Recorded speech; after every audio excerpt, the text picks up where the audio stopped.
Hello ಎಲ್ರಿಗೂ ನಮಸ್ಕಾರ. ಇವತ್ತಿನ ವ್ಲಾಗಲ್ಲಿ ನಾನು 8 ಮಂತ್ಸ್ ಓಲ್ಡ್ ಬೇಬಿಗೆ ಯಾವ ಥರ ಫುಡ್ನ ಕೊಡ್ತೀನಿ, ಅವಳ ಸ್ಕೆಡ್ಯೂಲ್ನ ಇವತ್ತು ನಿಮ್ಮ ಜೊತೆ ಹಂಚ್ಕೋತಾ ಇದ್ದೀನಿ. ಅವಳು ಬೆಳಿಗ್ಗೆ 7 ಗಂಟೆಗೆ ಹೇಳ್ತಾ ಇದ್ದಂಗೆ ನಾನು ಬ್ರೆಸ್ಟ್ ಫೀಡ್ ಮಾಡಿಸ್ತೀನಿ. ಬ್ರೆಸ್ಟ್ ಫೀಡ್ ಆದಮೇಲೆ ಅರೌಂಡ್ 9 o'clock ನಾನು ಅವಳಿಗೆ ರಾಗಿ ಪೋರಿಜ್ನ ಕೊಡ್ತೀನಿ. ರಾಗಿ ಪೋರಿಜ್ ನಾನು ಹೇಗೆ ಮಾಡ್ತೀನಿ ಅಂತ ತೋರಿಸ್ತಾ ಇದ್ದೀನಿ. ಫಸ್ಟ್ ನಾವು ರಾಗಿನ ಚೆನ್ನಾಗಿ ತೊಳ್ಕೊಂಡು ಅದನ್ನು ಒಣಗಿಸ್ಕೋಬೇಕು. ಅದನ್ನ ಒಣಗಿಸ್ಕೊಂಡ್ಮೇಲೆ ಸ್ವಲ್ಪ ಅದನ್ನು ಹುರಿಬೇಕಾಗುತ್ತೆ. ನಾವು ಸ್ವಲ್ಪ ಒಂದು 5 to 6 minutes ನಾವು ಅದನ್ನು ಹುರಿದು ಒಂದು ಸ್ವಲ್ಪ ಅದನ್ನು ಘಮ ಘಮ ಅಂತ ಸ್ಮೆಲ್ ಬರೋ ತನಕನೂ ಅದನ್ನು ಹುರಿಬೇಕಾಗುತ್ತೆ. ಅದಾದಮೇಲೆ ಅದನ್ನು ಪೌಡರ್ ಮಾಡಿ ಇಟ್ಕೋಬೇಕು. ನಾನು ಈ ಥರ ಪೌಡ್ರ್ ಮಾಡಿ ಇಟ್ಕೊಂಡಿದ್ದೀನಿ. ಅದರಲ್ಲಿ 2 ಟೇಬಲ್ ಸ್ಪೂನಷ್ಟು ರಾಗಿನ ನಾನು ತೊಗೊಂಡು ಅದನ್ನು ಸ್ವಲ್ಪ ವಾಟ್ರಲ್ಲಿ ಡಿಸಾಲ್ವ್ ಮಾಡ್ಕೊತಾ ಇದ್ದೀನಿ. ನಾವು ರಾಗಿ ಪೌಡರ್ನ ಡೈರೆಕ್ಟಾಗಿ ಕುದಿಯೋ ನೀರಿಗೆ ಹಾಕೋದಕ್ಕಾಗಲ್ಲ. ಹಾಗಾಗಿ ನಾವು ಮೊದಲು ಸಪ್ರೇಟಾಗಿ ಇದನ್ನು ಡಿಸಾಲ್ವ್ ಮಾಡಿಕೊಂಡು ಸ್ವಲ್ಪ ನೀರನ್ನ ಆಲ್ಮೋಸ್ಟ್ 1 ಕಪ್ಪಷ್ಟು ನೀರನ್ನ ನಾನು ಇಲ್ಲಿ ತೊಗೊಂಡಿದ್ದೀನಿ. ಅದನ್ನು ಕುದಿ ಬರೋ ತನಕ ಕುದಿಸ್ಬಿಟ್ಟು ನಾವು ಡಿಸಾಲ್ವ್ ಮಾಡ್ಕೊಂಡಿರೋ ರಾಗಿನ ಇದಕ್ಕೆ ಹಾಕ್ಕೋಬೇಕು. ನೆಕ್ಸ್ಟ್ ಇದನ್ನು ಚೆನ್ನಾಗಿ ಕುದಿಸ್ಕೋಬೇಕು. ಇನಿಷಿಯಲ್ ಸ್ಟೇಜಲ್ಲಿ ನಾವು ಕೈ ಆಡಿಸ್ತಾ ಇರಬೇಕಾಗತ್ತೆ ಒಂದು ಥಿಕ್ನೆಸ್ ಬರೋ ತನಕ. ಇಲ್ಲ ಅಂದರೆ ರಾಗಿ ಲಮ್ಸ್ ಆಗಿಬಿಡುತ್ತೆ.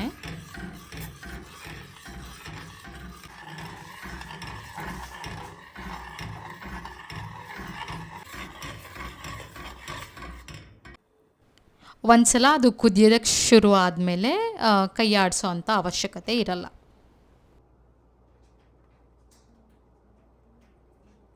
ಇಲ್ಲಿ ನೋಡಿ, ಇಲ್ಲಿ ಕಾಣಿಸ್ತಾ ಇದೆಯಲ್ಲ, ಇಷ್ಟು ಥಿಕ್ನೆಸ್ಸು ಬರೋ ತನಕ ನಾನು ಇದನ್ನು ಕುದಿಸ್ಕೊಂಡಿದ್ದೀನಿ. ಇವಾಗ ನಾನು ಸ್ಟವ್ನ ಆಫ್ ಮಾಡ್ಕೊಂಡಿದ್ದೀನಿ. ಇವಾಗ ಈ ರಾಗಿ ಪಾರಿಜ್ ರೆಡಿ ಆಯಿತು. ರಾಗಿ ಸ್ವಲ್ಪ ತಣ್ಣಗಾಗ್ತಿದ್ದಂಗೆ ನಾನು ಅದನ್ನು ಪ್ಲೇಟಿಗೆ ಹಾಕೋತಾ ಇದ್ದೀನಿ. ಇದಕ್ಕೆ ನಾನು 1/4 ಸ್ಪೂನಷ್ಟು ತುಪ್ಪನ, ದೇಸಿ ಘೀನ ಹಾಕಿ ನಾನು ಕೊಡ್ತೀನಿ ಎವ್ರಿಡೇ. ಸೊ ಇದು ಸ್ವಲ್ಪ ತಣ್ಣಗಾದಮೇಲೆ ಮಗುಗೆ ತಿನ್ನಿಸ್ಬೋದು ನಾವು.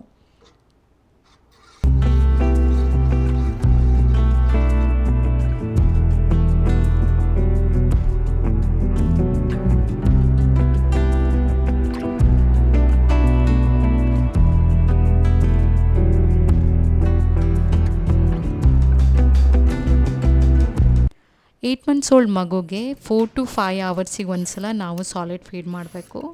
ಸೊ ಮಧ್ಯಾಹ್ನ ಲಂಚ್ಗೆ ನಾನು ಕ್ಯಾರೆಟ್, ಪಂಪ್ಕಿನ್ ಹಾಗೆ ಸ್ಪಿನಚ್ ಹಾಕ್ಬಿಟ್ಟು ರೈಸ್ ಪ್ಯೂರಿ ಮಾಡಿ ತಿನ್ನಿಸ್ತಾ ಇದ್ದೀನಿ. ಸೊ ಸ್ವಲ್ಪ ನೀವು ಒಂದು 5-6 ಪೀಸು ಅಥವಾ ಒಂದು ಸ್ವಲ್ಪ ನೀವು ಕ್ಯಾರೆಟ್ನ ತೊಗೋಬೇಕು. ನಾನು ಆಲ್ರೆಡಿ ಕ್ಯಾರೆಟ್ನ 7 monthsಗೆ ಇಂಟ್ರಡ್ಯೂಸ್ ಮಾಡಿದ್ದೀನಿ, ಸ್ಪಿನಚ್ನು ಕೂಡ. ಸೊ ನಾನೀಗ ಪಂಪ್ಕಿನ್ನ ಹೊಸದಾಗಿ 8 monthsಗೆ ಇಂಟ್ರಡ್ಯೂಸ್ ಮಾಡ್ತಾ ಇದ್ದೀನಿ. ನಾನು ಈ ಥರ 1 by 1 ನಾನು ನಿಧಾನವಾಗಿ ಎಲ್ಲ ವೆಜಿಟೇಬಲ್ಸ್ನ ಇಂಟ್ರಡ್ಯೂಸ್ ಮಾಡಿಸ್ತಾ ಇದ್ದೀನಿ ಮಗುಗೆ. ನಾನು ಸ್ವಲ್ಪ ತುಪ್ಪನ ಹಾಕ್ಕೊಂಡು ಒಂಚೂರು ಸ್ವಲ್ಪ ಜೀರಿಗೆನ ಹಾಕ್ಬಿಟ್ಟು ನಂತರ ಸ್ವಲ್ಪ ಆನಿಯನ್, ಅದನ್ನು ಸ್ವಲ್ಪ ತೊಗೊಳ್ಳಿ. ತುಂಬ ಆನಿಯನ್ ಹಾಕಿದ್ರೆ ಮಗುಗೆ ಗ್ಯಾಸ್ ಆಗೋ ಚಾನ್ಸಸ್ ಇರುತ್ತೆ. ಸ್ವಲ್ಪ ಫ್ಲೇವರಿಗೆ ನಾನು ಇದನ್ನೆಲ್ಲ ಹಾಕ್ತಾಯಿದ್ದೀನಿ. ಸೊ ಅದನ್ನೆಲ್ಲ ಹಾಕ್ಬಿಟ್ಟು ನಾನು ವೆಜ್ಜೀಸ್ನ, ಸ್ಪಿನಚ್ನ ಎಲ್ಲ ಹಾಕಿ ಒಂದು 2 ನಿಮಿಷ ಅದನ್ನು ನಾನು ಈ ಥರ ಫ್ರೈ ಮಾಡ್ಕೊತೀನಿ. ನಂತರ ನಾನು ಸೋಕ್ ಮಾಡಿಟ್ಕೊಂಡಿರೋ ರೈಸ್ನ ಹಾಕ್ತಾಯಿದ್ದೀನಿ. ನಾನು ಇದನ್ನ 15 minutes ಸೋಕ್ ಮಾಡಿಟ್ಕೊಂಡಿದ್ದೀನಿ. 1/4 ಕಪ್ಪಷ್ಟು ರೈಸ್ನ ಹಾಕ್ತಾಯಿದ್ದೀನಿ.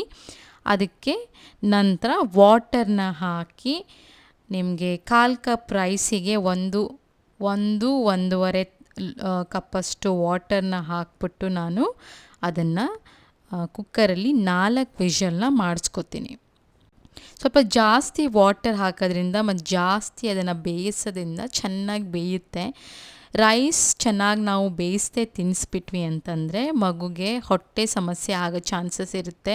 ಇವೆಲ್ಲ ನಾನು ಎಕ್ಸ್ಪೀರಿಯೆನ್ಸ್ ಮಾಡಿಬಿಟ್ಟಿದ್ದೀನಿ ಫಸ್ಟ್ ಚೈಲ್ಡಲ್ಲಿ. ಸೊ ಸೆಕೆಂಡ್ ಒನ್ಗೆ ಐ ಆಮ್ ರಿಯಲಿ ಕಾಷಿಯಸ್. ಅದಕ್ಕೋಸ್ಕರ ರೈಸ್ ಒಂದ್ಸಲ ಬೆಂದಮೇಲೆ ಅದನ್ನು ನಾವು ಮಿಕ್ಸಿಗೆ ಹಾಕಿ ಚೆನ್ನಾಗಿ ಮ್ಯಾಶ್ ಮಾಡಿಕೊಂಡು ಮಗುಗೆ ತಿನ್ನಿಸ್ಬೋದು.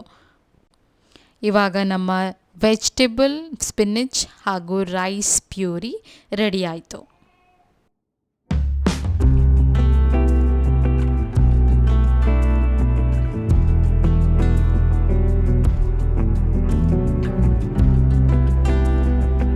ಇವಾಗ ಡಿನ್ನರ್ಗೆ ನಾನು ಓಟ್ ಮೀಲ್ ಪೇರ್ ಪ್ಯೂರಿನ ಮಾಡ್ತಾಯಿದ್ದೀನಿ. ಪೇರ್ ಬದಲು ನೀವು ಆ್ಯಪಲ್ ಅಥವಾ ಬನಾನಾ ಕೂಡ ಹಾಕೋಬೋದು, ಅದನ್ನು ಡೈಜೆಷನ್ಗೆ ತುಂಬ ಹೆಲ್ಪ್ ಆಗುತ್ತೆ. ಈ ಪೇರಲ್ಲಿ ತುಂಬ ಫೈಬರ್ ಕಂಟೆಂಟ್ ಇರೋದ್ರಿಂದ ತುಂಬ ಈಸಿಯಾಗಿ ಡೈಜೆಷನ್ ಆಗುತ್ತೆ. ಫಸ್ಟ್ ನಾನು ಇವಾಗ 1/4 ಕಪ್ಪಷ್ಟು ಓಟ್ಸ್ನ ತೊಗೊಂಡು ಅದನ್ನು ಗ್ರೈಂಡ್ ಮಾಡ್ಕೊತಾ ಇದ್ದೀನಿ. ಗ್ರೈಂಡ್ ಆಗಿರೋ ಓಟ್ಸ್ನ ಒಂದು ಸ್ವಲ್ಪ ತುಪ್ಪ ಹಾಕಿ ಒಂಚೂರು ನಾನು ಅದನ್ನು ಘಮ ಬರೋ ತನಕ ಒಂದು 2 ನಿಮಿಷ ರೋಸ್ಟ್ ಮಾಡ್ಕೊತೀನಿ.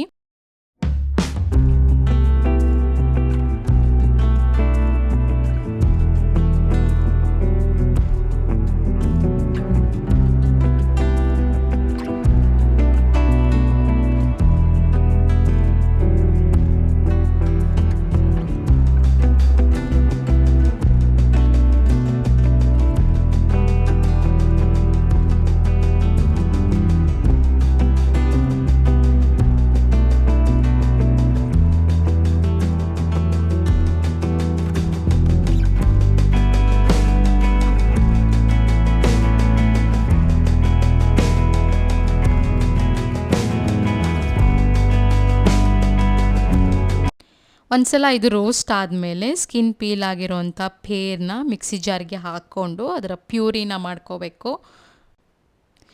ನೆಕ್ಸ್ಟು ಈ ಪ್ಯೂರಿನ ನಾವು ಓಟ್ಸಿಗೆ ಹಾಕ್ಕೋಬೇಕು.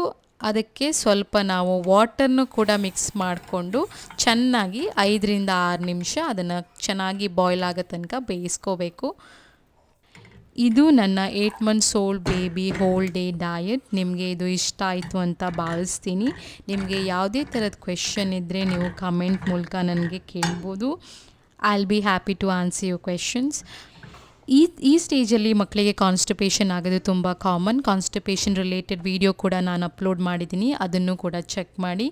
Thank you so much for watching this video. Subscribe ಆಗೋದನ್ನು ಮರಿಬೇಡಿ.